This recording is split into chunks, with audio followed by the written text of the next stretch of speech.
ધાનેરા તાલુકાની રેલ નદીમાં સિઝનોમાં સતત ત્રીજી વાર નવા નીર આવ્યા છે. માલોત્રા ગામ સુધી રેલ નદીમાં નવા નીર આવ્યા છે. ત્યારે માલોત્રા ગામના ખેડૂતો દ્વારા રેલ નદી વચ્ચે પાળ બાંધી ગામના તળાવમાં પાણીને ડાયવર્ટ કરવામાં આવ્યું છે. છેલ્લા કેટલાય સમયથી કોરી ધાકોર રહેતી રેલ નદીમાં ઘણા વર્ષો બાદ સતત સિઝનમાં આજે ત્રીજી વાર પણ પાણી આવ્યું છે. ત્યારે ખેડૂતોમાં પણ ખુશીનો માહોલ જોવા મળી રહ્યો છે. ગ્રામીણ વિસ્તાર, ઉપરવાસ તેમજ સરહદી વિસ્તારમાં ભારે વરસાદને લઈ રેલ નદીમાં આજે પાણી આવ્યું છે.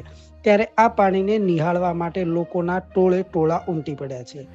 ધાનેરા તાલુકાના ગ્રામીણ વિસ્તારમાં પાણીના તળ ઊંડા જતા ખેડૂતોની મુશ્કેલીમાં ક્યાંક ને ક્યાંક વધારો થયો છે. ત્યારે આ સિઝનમાં સતત ત્રીજી વાર રેલ નદીમાં પાણી આવતા ખેડૂતોમાં ખુશીનો માહોલ જોવા મળી રહ્યો છે.